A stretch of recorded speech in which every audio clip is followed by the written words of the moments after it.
बाहेर जमलेल्या सर्व पदाधिकारी बांधवांनो आणि भगिनींनो, आता मी खाली आलो रंगशारदाला, रिकामा रिकामा वाटलं मला. आणि मग माझ्या लक्षात आलं की आपण पत्रकारांना सगळ्यांना वरती बोलवलंय.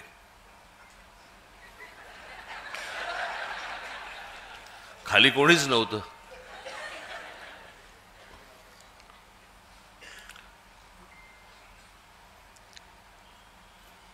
तेही आपलेच आहेत. पण मला कळत नाही. मी आज पण त्यांना विचारलं, मी पाय घराच्या बाहेर उभे असतात. रोज माझी गाडी बाहेर जाताना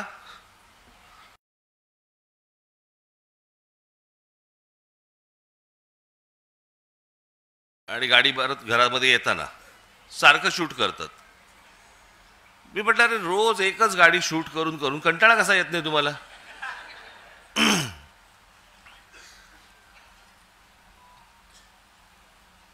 बरं, आज आमची तिकडे ती यशवंतराव चव्हाणला आमची बैठक होती. मवियाचे सगळे इतर नेते होते आणि आम्ही होतो. बाहेर पडताना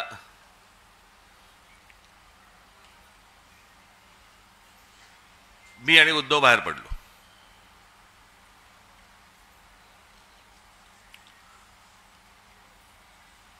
मी त्यांना विचारणार होतो, तिकडे जे सगळे कॅमेरावाले होते त्यांना विचारणार होतो, कारण परत परत सुरू करणार 11वी भेट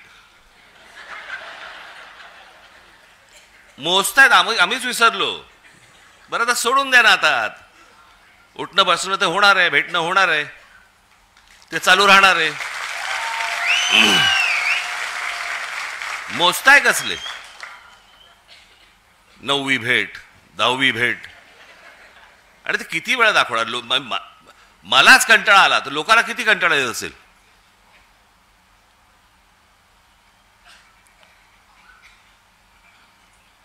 आज मी तुमच्या समोर जो आलोय, आजपर्यंत आपले अनेक कार्यक्रम झाले, अनेक शिबिरं झाली, मेळावे झाले, वर्धापन दिन होतात,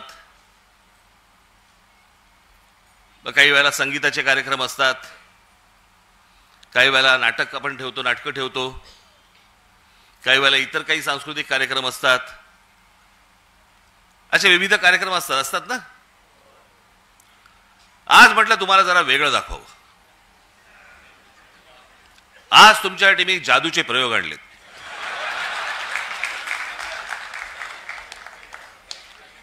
मी म्हटलं जरा जादूचे प्रयोग वगैरे जरा बघायला तुम्हाला पण मजा येईल.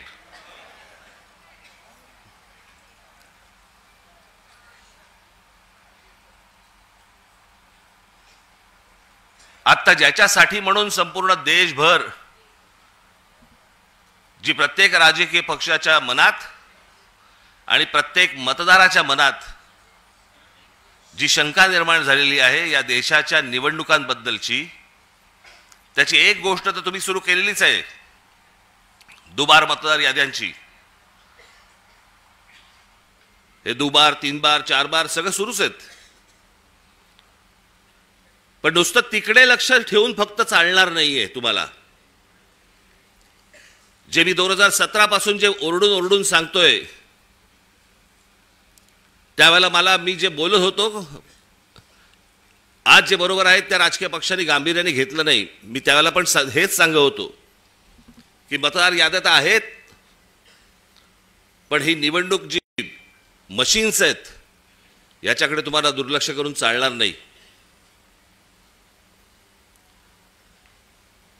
आणि म्हणून मी आज तुमच्यासमोर हे इलेक्ट्रॉनिक मशीन हे तुमच्यासमोर आणले आणि त्याच्यामध्ये कशा प्रकारचा गोंधळ होतो आणि म्हणून ते सगळं सादर करणार आहेत. मी पहिलं नाव विसरलो, पटेल ना, अमित उपाध्याय, आणि दुसरे कोणतरी पटेल होते. अमित उपाध्याय ना तुम्ही? यक्षित पटेल. मी म्हटलं पटेल असेल तर बरं होईल, नंतर त्रास नाही होणार त्यांना. त्याच्यामुळेची मी श्री उपाध्याय आणि पटेल यांना मी इथे व्यासपीठावरती यायला विनंती करतो. या आपण.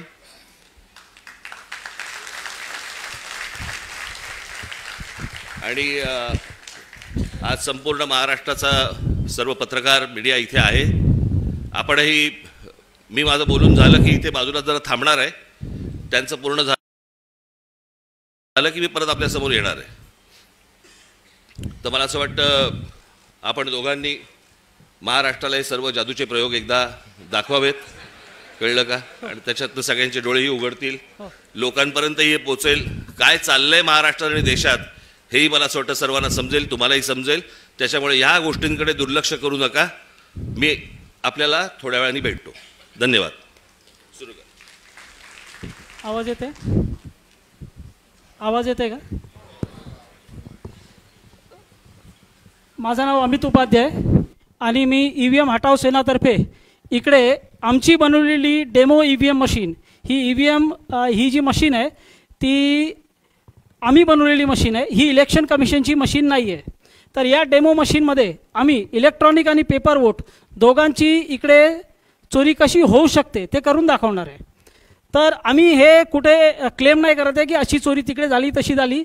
आम्ही हे म्हणतो आहे का जर असा हा प्रोग्राम जे आम्ही याच्यामध्ये चोरीचा प्रोग्राम टाकला आहे, जर तो इलेक्शन कमिशनच्या मशीनमध्ये आहे तर तिकडे पण चोरी होऊ शकते.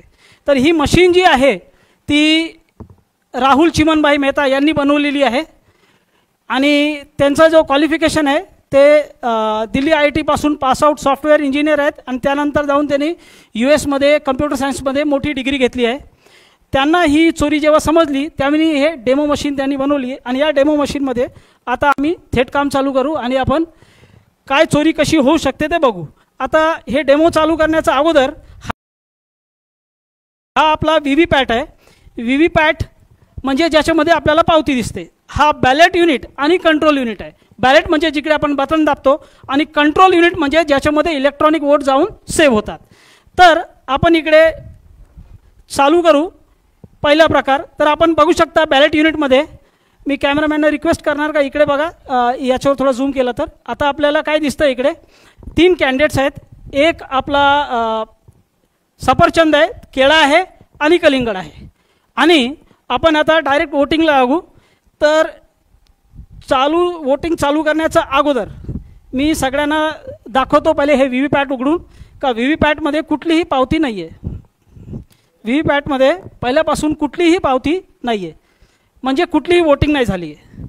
तर आपण इकडे आता वोटिंग चालू करू आणि जे आपण वोट करणार त्याची पावती आपण इकडे बघणार आणि मग आपण कन्फर्मेशन करणार का आपल्याला ती पावती दिसली आणि त्यानंतर मग आपण सगळं चेक करणार का पुढे काय होतं.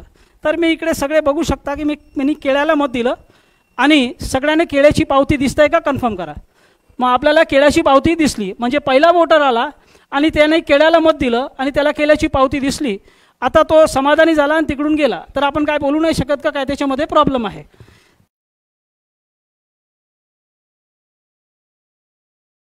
वोटर येतो, दुसरा वोटर पण समजा असा आहे का तो एकच फॅमिलीचा आहे किंवा एकच एरियाचा आहे आणि एकच मानसिकतेचा आहे, तो पण केळ्याला मत देतो असा होतो. आता परत समजा मी केळ्याला मत दिलं तर आपण बघू इकडे आपल्याला काय दिसतं, परत केळ्याची पावती दिसली.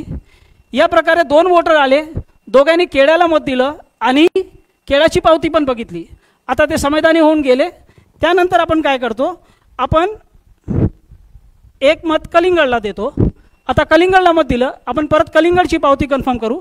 आपल्याला कलिंगडची पण पावती दिसली. या प्रकारे 3 वोटर आले, 2 केळ्याचे आणि 1 कलिंगडचा. त्यानंतर चौथा वोटर येतो आणि चौथा वोटरनी पण कलिंगडला मत दिलं. अशा प्रकारे 2 वोटर केळ्याचे आणि 2 वोटर कलिंगडचे.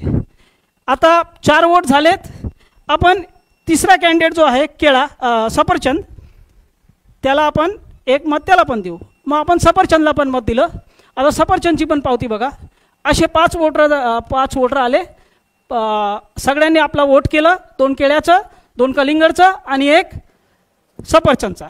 याप्रमाणे वोटिंग झाली. आता समजा इलेक्शन संपलाय, आज इलेक्शन होता, इलेक्शन संपलं. 3 दिवसानंतर आपण इलेक्शनचा निकाल बघू. पहिले आपण जो इलेक्शनचा निकाल बघणार तो इलेक्ट्रॉनिक वोट असेल. तर इलेक्ट्रॉनिक वोट म्हणजे जे आपल्याला दिसत नाही आणि त्याची काउंटिंग काय दाखवते बघा.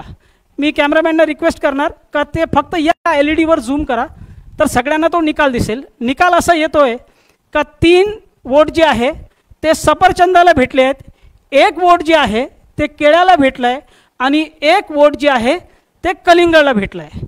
पण आपण काय वोट केलं होतं हे आपल्याला माहिती आहे. 1 वोट आपण केला होता सफरचंदला आणि 2 केले होते केळे आणि कलिंगडला, आणि आपण त्याची पावती पण बघितली होती. तर आपण आता बघू की याच्यामध्ये आपल्याला काय दिसतंय. आपण हे सगळं बघितल्यानंतर आपल्याकडे एकच उपाय आहे. भरपूर आमदारांनी हे केलं पण होतं का बाबा आम्ही पैसे भरू आणि VVPATची मोजणी करू. VVPATची पावती जर 100% मोजणी केली तर चोरी पकडली जाणार असे बोलणारे बोलतात. पण तर आपण इकडे काय करू, ते याला उघडू आणि चेक करू. पहिले आपण बघितलं होतं का याच्यामध्ये कुठलीच पावती नव्हती. तर एक एक करून उघडणार. पहिला हा आपण हे बघू शकता केळ्याचं. दुसरा हे बघा, हे केळा, हे कलिंगड. परत बघा, हे परत सफरचंद. या प्रकारे सफरचंदचे 2 मत झाले, आपण एकच दिले होते. आणि इलेक्ट्रॉनिक वोटच्या बरोबर जर याची आपण मॅचिंग केली तर 100% मॅचिंग झाली. म्हणजे इलेक्ट्रॉनिक वोट आणि पेपर स्लिपचे वोट हे 100% मॅचिंग करून आपला हा प्रोग्राम हा आपल्याला वोट चोरी करून देऊ शकतो. आता हा प्रोग्राम जर इलेक्शन कमिशनच्या मशीनमध्ये आहे तर प्रॉब्लेम आहे, नाहीतर मग आम्ही हे तुम्हाला खेळ दाखवतोय. तर पुढे काय समजायचं ते आपण समजू शकता. आता ही चोरी आपण बघितली. या चोरीला हॅकिंग नाही म्हणत, या चोरीला प्रोग्राम टाकून चोरी म्हणतात. जे आपण ऐकलंय ते हॅकिंग नाही आहे. हे हॅकिंग शिवाय कशी चोरी होऊ शकते ते आपण याच्यामध्ये बघितलं. तर ही चोरी जे झाली ती कशी झाली हे आपण परत समजण्यासाठी परत इकडे वोटिंग स्टार्ट करू आणि बघणार का आपल्याला काय दिसतंय. पहिले आपण बघून घ्या आतापर्यंत कुठली वोटिंग नाही झाली आहे. तर इकडे आपला प्लीज डू वोटिंग म्हणजे 0 वोट. आणि आता हे आपण VVPAT पण बघतोय, याच्यामध्ये पण पावती नाही आहे. तर ही जी चोरी झाली त्याला समजण्यासाठी आपल्याला थोडासा हे VVPATचं माहिती पाहिजे. तर आपल्याला ब्लॅक ग्लासची जर स्लाईड्स आली तर बरं होईल. हे या VVPATमध्ये 2017च्या जवळ असा काळा कास लावला गेला होता. अगोदर जो VVPAT होता त्याच्यामध्ये काळा कास नव्हता. आता हे काळा कास लावल्यानंतर काय गोळ होऊ शकतो हे आपण समजण्याचा प्रयत्न करू. आता मी हा काळा काच काढलाय, काळा काच काढून बाहेर ठेवलाय आणि परत 30 वोटिंग आपण करत बघू. तर परत मी तशीच वोटिंग करतोय आणि आपण बघू शकता की केळ्याची पावती आली, लाईट पेटली, आपल्याला व्यवस्थित केळ्याची पावती दिसते. जेव्हापर्यंत लाईट आहे ती पावती दिसणार. आणि जर हा काळा काच काढला, काळा काच इकडे ठेवला तर आपल्याला काहीच नाही दिसणार. जे दिसणार आहे ते तेव्हाच दिसणार जेव्हा पहिल्यासारखा VVPAT असेल. पहिल्याचा VVPAT जो होता त्याच्यामध्ये काळा कास नव्हता. आता काळा कास लावल्यानंतर वोट झाल्यावर पहिला वोट जेव्हा वोट करणार त्याला त्याची पावती दिसणार फक्त लाईट पेटल्यावर. तर ही लाईट जी आहे ती 8 सेकंदासाठी पेटते आणि 8 सेकंदामध्ये आपल्याला ती पावती दिसते. पण ती पावती जर त्याचा वोट चोरी करायचा असेल तर ही पावती हा प्रोग्राम अडकून ठेवणार, त्याला खाली पाडणार नाही. आणि दुसरा वोटर जो येणार वोट करायला त्याला ही पावती दिसणार नाही. तर काळ्या काचच्या मागे अशी पावती अडकलेली आहे हे दुसरा वोटरला माहीत नाही पडणार. तो येतो, तो पण केळ्याला वोट देतो आणि आपल्याला इकडे काय दिलं, दुसऱ्या वोटरसाठी परत इकडे लाईट पेटवली जाईल आणि त्याला पहिल्याची पावती दिसेल. आणि अंधारात काय होतं बघा,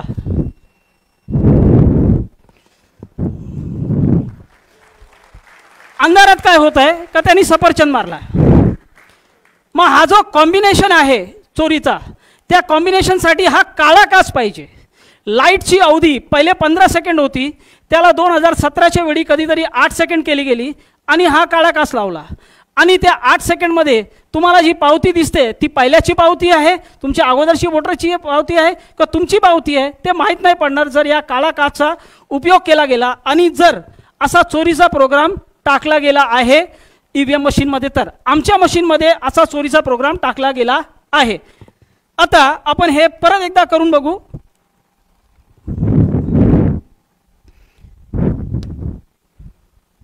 मी आता इकडे कलिंगडला मत देतोय. सगळ्यांनी पावती बघा, कलिंगडची पावती आपल्याला दिसली. लाईट पेटली, जेव्हापर्यंत लाईट पेटत आहे तेव्हापर्यंत दिसणार. एकदा लाईट बंद झाली का आपल्याला काय पावती दिसणार नाही. पण इकडे बघा, प्रोग्रामला मत चोरी करायचं आहे म्हणून त्यांनी काय केलं आहे, पावती अडकून ठेवली आहे. आता इकडे अडकलेली ही पावती जी आहे ते काळ्या काचच्या मागे दुसऱ्या वोटरला दिसणार नाही. आता दुसरा वोटर येतो आणि समजा त्यांनी कलिंगडला मत केलं. आता कलिंगडला मत केल्यावर काय दिसतंय, त्याला पहिल्याची पावती दिसते, काळ्या काचच्या मागे व्यवस्थित पावती दिसेल. अंधार झाला, एकदा अंधार झाल्यावर बघा तो काय करतो. तर हा काळा काच जो प्रोग्राम आहे तो प्रोग्राम वोट चोरी करणार आणि हा जो काळा काच आहे ती चोरी लपवणार. पहिल्याची जी मशीन होती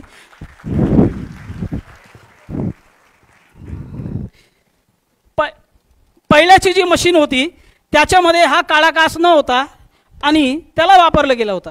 आता आपण जर पाहिजे तर याला मॅचिंग करून बघू शकतो.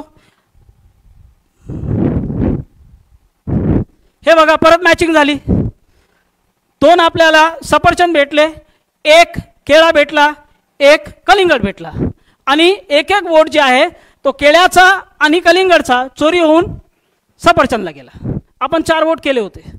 तर याप्रमाणे हा काळा काच जो आहे तो चोरी लपवू शकतो आणि जर चोरीचा प्रोग्राम आहे तर तो चोरी करू शकतो.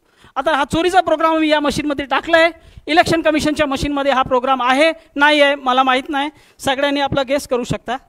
तर हा एक प्रकारची चोरी झाली. त्यानंतर जर इलेक्शन कमिशनच्या मशीनमध्ये आपल्याला काळे काचचे पुरावे आहे का नाही आहे हे समजायचं आहे तर आपण हे बघू शकता. हे जून 2017च्या अगोदर या बाजूचा आपण बघू शकता. हा जो काच आहे तो ट्रान्सपरंट आहे, पारदर्शक आहे.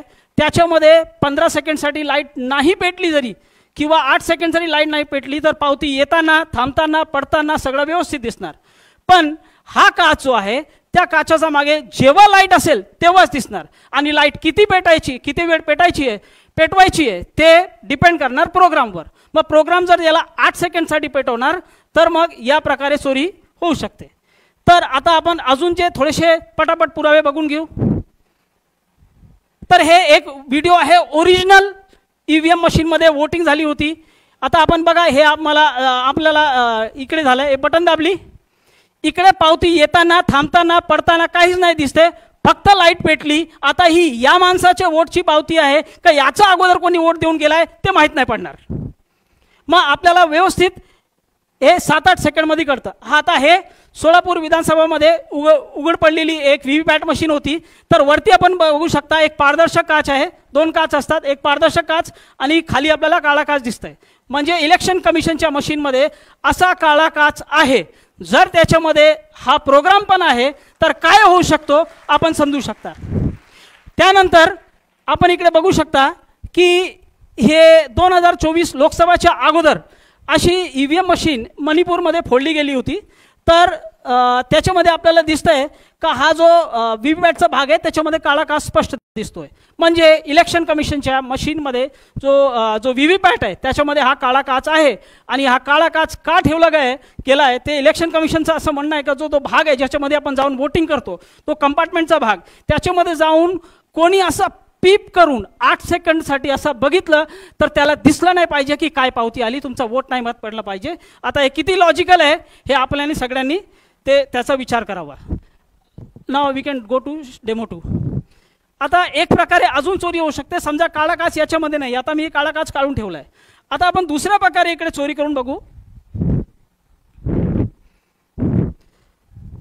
आपण मॉल वगैरे मध्ये जातो, तिकडे मॉलमध्ये गेल्यावर जर आपण तिकडे जे नल वगैरे असतात त्याच्याखाली हात टाकलं का आपोआप तिकडे पाणी पडतो. आता त्याच्यामध्ये लाईट सेन्सर लागले, जसं आपण हात टाकतो, हात टाकल्यावर आपोआप पाणी पडतो. कारण तिकडे जे लाईटचं मात्रा आहे जे त्याच्यावर पडते ती कमी होते. लाईटची तीव्रता कमी झाल्यावर व्यवस्थित पाणी जो आहे तो आपोआप पडू लागतो, कारण त्याच्यामध्ये लाईट सेन्सर, जसंच आपण हात काढतो आपोआप पाणी बंद होतो. आता तो लाईट सेन्सर इलेक्शन कमिशनच्या मशीनमध्ये पण लागला. याचे पुरावे आपण पुढे बघू. पण त्यांनी कशी चोरी होऊ शकते हे मी इकडे करून दाखवण्याचा प्रयत्न करतो.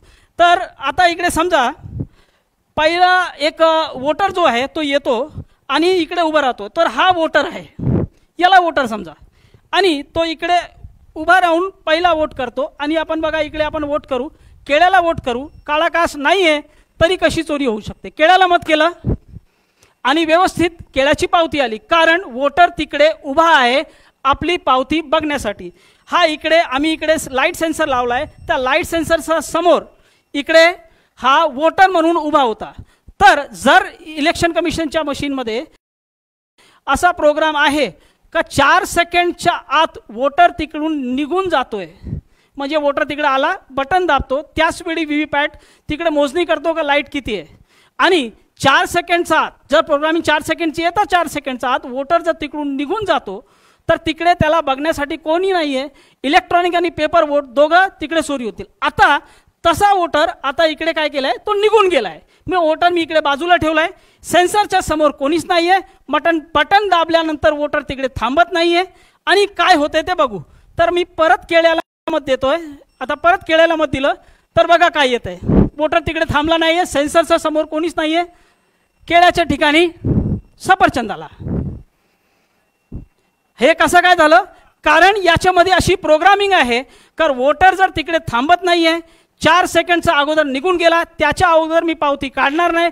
वोटर जर निघून जातोय, आपल्याला बघणारा कोणीच नाही आहे, लाईट सेन्सरला व्यवस्थित माहीत पडतंय, वोटर तो काय करतो, इलेक्ट्रॉनिक आणि पेपर वोट दोघं चोरून घेतो. आपण 10 सेकंदामध्ये हे परत प्रयत्न करू कलिंगडवर, कारण आम्ही हे सगळं वोट चोरी करून सफरचंदला देणार आहोत. तर मी परत वोटरला उभा करतोय, वोटर इकडे उभा झाला, परत मी कलिंगडला मत दिलं. आता कलिंगडला मत दिल्यावर काय येते बघू, व्यवस्थित कलिंगड आला, कारण वोटर इकडे उभा आहे. आता कलिंगड इकडून, आता वोटर इकडून गेला, वोटर गेला. आपण परत कलिंगडला मत देऊ.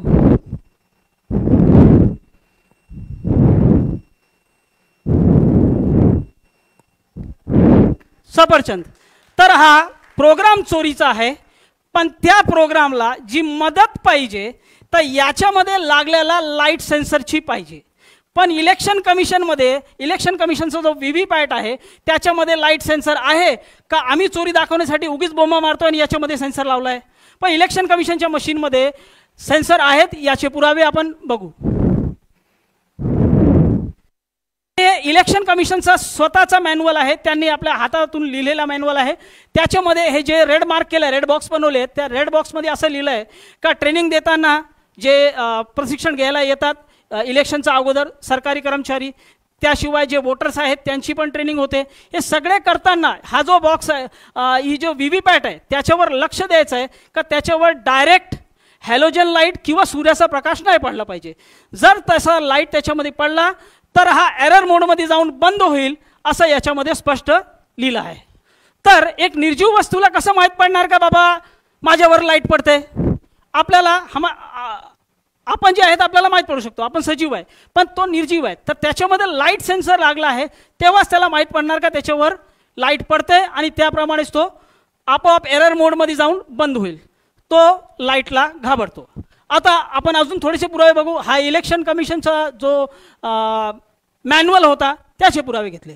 आता ही न्यूज आहे टाइम्स ऑफ इंडियाची, लाईट सेन्सिटिव्ह व्हीव्हीपॅट्स, म्हणजे लाईटला ते काय आहे, संवेदनशील आहे. आता लाईटला संवेदनशील कसा काय झाला बाबा व्हीव्हीपॅट, निर्जीव वस्तू, त्याच्यामध्ये काहीतरी तुम्ही असं टाकलं असेल, आणि जे टाकलेलं गोष्ट असते ती दुसरी काहीच नसून फक्त आपला लाईट सेन्सर आहे. तर लाईट सेन्सर त्याच्यामध्ये आहे, आणि लाईट सेन्सर जर आहे नाही ते तर नक्की एक आहे, पण जर चोरीचा प्रोग्राम पण त्याच्यासोबत आहे तर अशा प्रकारे ही चोरी होऊ शकते. हे 2 प्रकार झाले. त्याशिवाय अजून प्रकार शक्य आहे, पण त्याचा डेमो आम्ही दाखवू शकत नाही, आणि त्याचे जे हार्डवेअर जर त्याच्यामध्ये असतील तर अजून प्रकारे चोरी होऊ शकते. तर ते आपण आता काय त्याच्यावर बोलत नाही.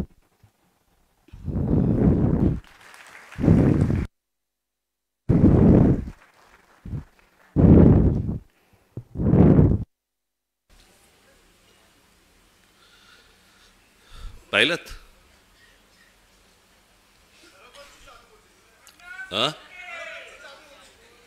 काय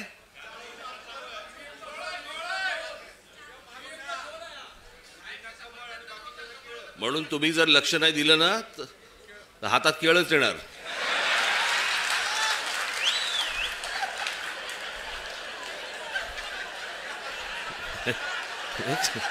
एक सांगितलं तुम्हाला.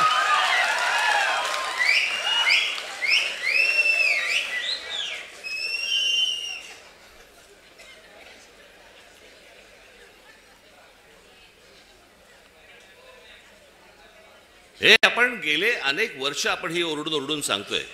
मी मागे पण आता आपलं ज्याला शिबिर झालं त्यावेळेला पण मी म्हटलं, लोक आपल्याला सांगतायत की राज ठाकरेंच्या सभांना गर्दी होते पण मतांमध्ये ते येत नाही. कारण हे जे गेल्या 10-12 वर्षात जे सुरू झालंय, लोक आपल्याला मतदान करतायत,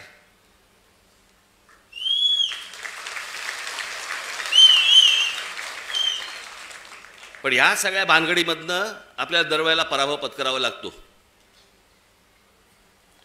अनेकांना वाटेल की बाबा मी काहीतरी कारण देतोय. कारण काय द्यायची, अख्खा देश बोंबलतोय. आणि या सगळ्या प्रक्रियेमधनं मग सत्तेमध्ये यायचं आणि मग हवी तशी सत्ता राबवायची. बरं, आपण काय सांगतो आहोत त्यांना? आपण त्यांना सांगतो आहोत मतदार याद्या स्वच्छ करा. 5 वर्ष निवडणुका झालेल्या नाही आहेत या महाराष्ट्रामध्ये स्थानिक स्वराज्य संस्थांच्या. मतदार याद्या स्वच्छ करा. अजून 1 वर्ष लागलं तरी चालेल, 1 वर्षाने निवडणुका घ्या, काय फरक पडतो? आणि उद्या मतदार याद्या ज्यावेळेला स्वच्छ होतील त्यावेळेला ज्याचा विजय होईल, ज्याचा पराभव होईल, आम्हाला मान्य आहे. उद्या आज जे सत्तेवरती आहेत त्यांचा जर समजा विजय झाला, मतदार याद्या पूर्ण पारदर्शक झाल्यानंतर, आम्हाला मान्य आहे. पण ह्या सगळ्या गोष्टी सगळ्या लपवायच्या आणि लपवून लपवून लपवून लपवून त्याच्यातनं निवडणुका घ्यायच्या. मॅच तर फिक्स आहे भाई. ज्या वेळेला मॅच फिक्सिंग आपल्या क्रिकेटमध्ये ज्या वेळेला झालं त्यावेळेला अझरुद्दीन पासून सगळ्या लोकांना त्यावेळेला काढून टाकलं होतं. जडेजापासून काढलं होतं ना. इथे कोणालाच काढत नाहीत.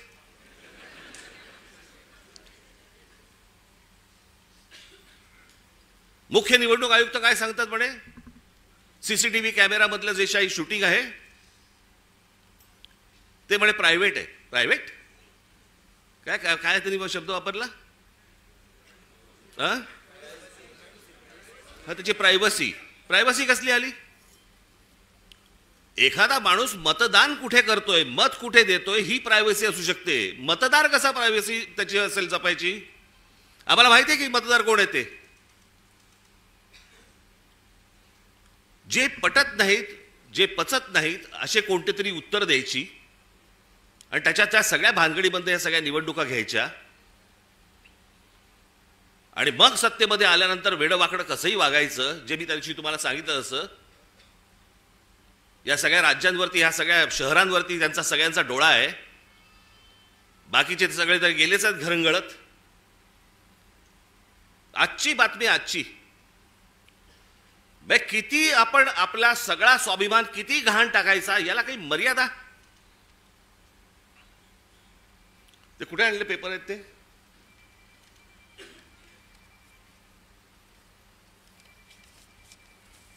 म्हणजे हा मनात ह्यांचा विचार येतो कसा? ही आजची टाइम्स ऑफ इंडियाची बातमी आहे, इंडियन एक्सप्रेसची बातमी आहे आणि मला असं वाटतं ती कुठचं दुसरा वर्तमानपत्र, दिव्य मराठी. बाकीच्या वर्तमानपत्रामध्ये मी शोधत होतो पण त्याचा GR देखील आलाय आणि हे एकनाथ शिंदेचं खातं. काय करतायत हे जर ऐकाल ना, नाही तुमची तळपायाची आग मस्तकात गेली तर सांगा मला. नरेंद्र मोदींच्या 75व्या वाढदिवसानिमित्त टुरिझम डिपार्टमेंट महाराष्ट्रामध्ये काही टुरिझमचे स्पॉट काढतायत आणि त्याची केंद्र काय, त्याचं नाव काय दिलंय, नमो केंद्र, नमो टुरिझम सेंटर्स. ही नमो टुरिझम सेंटर्स कुठे काढतायत? शिवनेरीवर, रायगडावर, राजगडावर. जिथे फक्त आमच्या महाराजांचं नाव असलं पाहिजे, इथे टुरिझमचे आता सेंटर्स काढायला निघालेत. मी आत्ता सांगतोय, सत्ता असो नसो, वर नाही, खाली नाही, आजूबाजूला नाही, कुठेही नाही,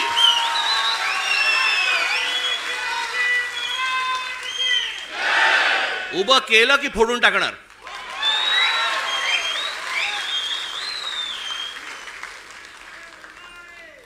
मला स्वतःला मुख्यमंत्री करा म्हणून किती लाचारी करायची. बरं, हे वरती पंतप्रधान देखील माहिती नसेल की खाली काय चाटुगिरी चालू आहे. इथपर्यंत हे कशात नाही येतं. ही सत्ता डोक्यात गेली ना की आम्ही वाटेल ते करू. शिवाजी महाराजांचे गडकिल्ले असू देत, तर काही असू देत, मला मुख्यमंत्रीपद मिळालं पाहिजे, मला सत्ता मिळाली पाहिजे, मला जे समोर दिसेल ते मला मिळालं पाहिजे. याच्यासाठी ज्यांना ज्यांना काही मला खुश करता येईल ते मला खुश करावं लागेल. मुंबईमधल्या जागा द्यायच्या आहेत, अडाणलेला देऊन टाका, तो बोट ठेवेल तिकडे जागा देत आहेत.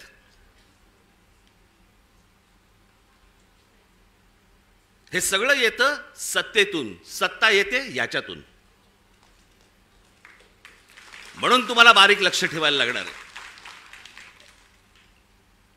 आणि याच्यासाठी म्हणून तो आपला उद्याचा 1 तारखेचा आपण मोर्चा काढतो आहोत. दणदणीत मोर्चा झाला पाहिजे. दिल्लीपर्यंत कळलं पाहिजे महाराष्ट्रामध्ये काय आग पेटली आहे ती.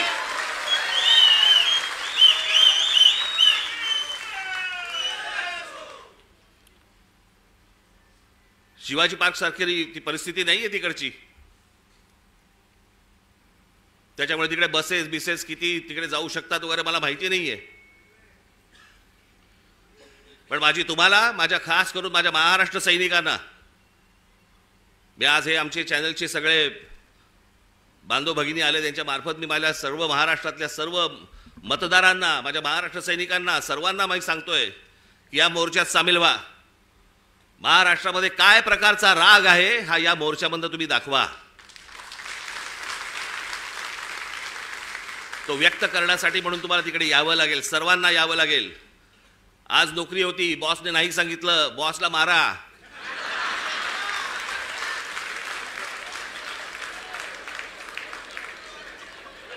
शनिवार पुरता 1 मत त्याच्या गालावर द्या.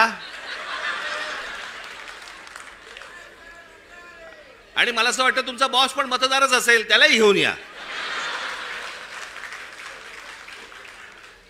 पण हे जे चाललंय हे या महाराष्ट्रातल्या, या देशातल्या प्रामाणिक मतदाराचा अपमान सुरू आहे.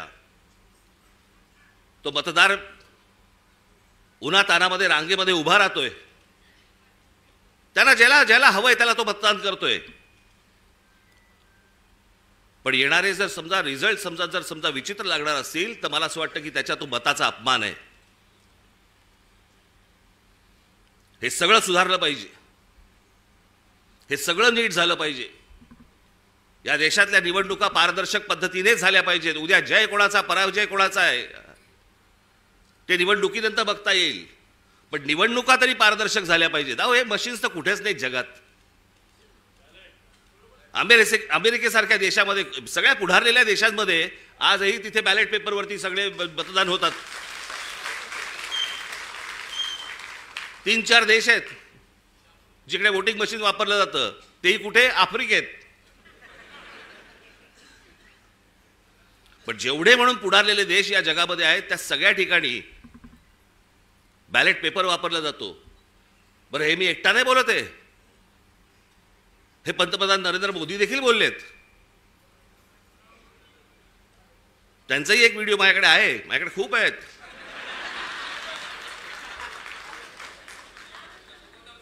पण मला असं वाटतं की ही गोष्ट तुम्ही सर्वांनी गांभीर्याने घेणं गरजेचं आहे. परवाचा मोर्चा झाल्यानंतर तुम्हाला प्रत्येकाच्या यादी, आज सर्व इथे शाखाध्यक्ष आणि सगळेच मुंबईचे, ठाण्याचे, नवी मुंबईचे अनेक जण आलेले इथे, घराघरामध्ये जा, तुम्हाला चेहरे कळले पाहिजेत. आमचा गजानन कुठे गेला? काळे गजानन, हे आमच्या गजानन दे. काल एक गोष्ट शोधून काढली तिकडे. नवी मुंबई महानगरपालिकेचे आयुक्तांच्या बंगल्यावरती आयुक्ताच्या बंगल्यावरती 550 मतदारांची नोंदणी आहे. नवी मुंबई महानगरपालिकेच्या आयुक्ताच्या बंगल्यावर तुझ्या इकडेच का काय? आता मला आठवत नाही, मला परवा दिवशी कुठेतरी एकाचा पत्ता सुलभ शौचालयाचा आहे. चला बसला असताना सही घेतली काय?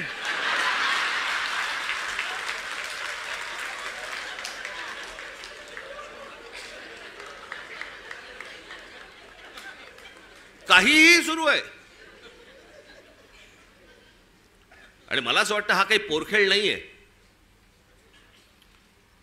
हा आमच्या सर्वांच्या आयुष्यातली प्रत्येकाची 5-5 वर्ष जात आहेत. मी नेहमी सांगत आलो, माझा पुनर्जन्मावरती विश्वास नाहीये.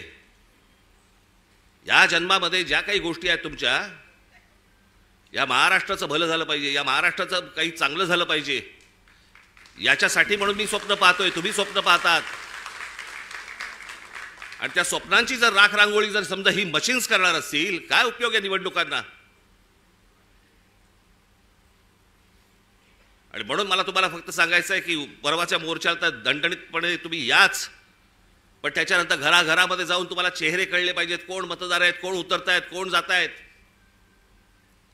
हे प्रत्येक ठिकाणी जे सगळे दुबार बिबार भरलेत, हे सगळे नष्ट केले पाहिजेत. आणि अत्यंत चांगल्या पद्धतीने या महाराष्ट्रामध्ये निवडणुका झाल्या पाहिजेत. बाकीच्या ज्या काही कायदेशीर ज्या काही गोष्टी करायच्या आहेत त्या चालू आहेत, ते करणं सुरूच आहे. तुम्हाला 1 तारखेला अनेक गोष्टी समजतीलच काय काय पुढे सुरू आहे ते. आणि टप्प्याटप्प्याने आपल्याला पुढे जायला लागेल. ही एक खूप मोठी लढाई आहे. ही आपल्याला सर्वांना एकत्र लढावी लागेल, महाराष्ट्राला लढावी लागेल. प्रत्येक वेळेला महाराष्ट्रानेच पहिलं पाऊल पुढे टाकलेलं आहे. यावेळेला देखील पहिलं पाऊल महाराष्ट्रच टाकेल. आणि म्हणून तुम्ही सर्वजण मोठ्या संख्येने येत्या 1 तारखेला आपण दणदणीत पद्धतीने सर्वजण तिथे हजर राहाल अशी एक आशा अपेक्षा बाळगतो. मग अशी म्हटल्याप्रमाणे तिकडे बसेस बिसेस सगळं किती होऊ शकणार आहे मला माहिती नाही आहे, कारण शक्य नाही होणार. त्याच्यामुळे मी स्वतः लोकलने येणार आहे.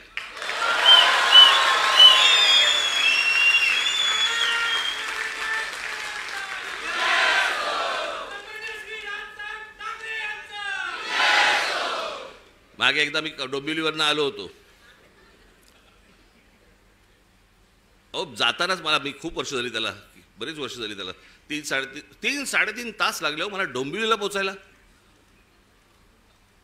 गचा गचा गचा गचा गचा चालू आहे आपलं तिकडे त्या खड्ड्यामधनं. ट्रॅफिक जॅम, तो सगळा तो तुमचा शिळफाटा.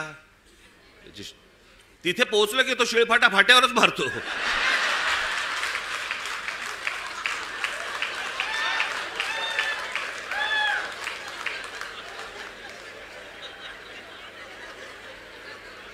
मग मी तिथनं येताना विचार केला, म्हटलं नाही आपण जरा ट्रेनने जाऊ आता परत, बाबा माझी काय परत आता तयारी इच्छा नाही. म्हटलं गेलो तिकडे. मग आमचे हे सगळे पत्रकार बांधव, एक गर्दी तिकडे. बरं तोपर्यंत त्यांना माहीत नव्हतं मी रेल्वेने प्रवास ह्याच्या अगोदर केलाय तो.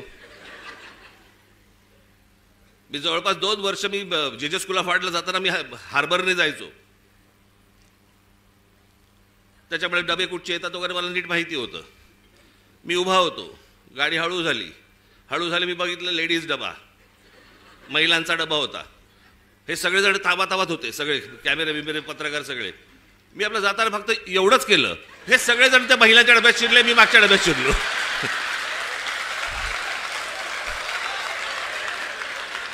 मी काहीच नाही केलं, मी फक्त एवढंच केलं जरा. हे सगळेजण त्या डब्यामध्ये शिरले, मी पुढच्या डब्यामध्ये. आणि मग त्या जाळ्या होत्या, जाळ्यांमधनं शूट करत बसले मला सगळे.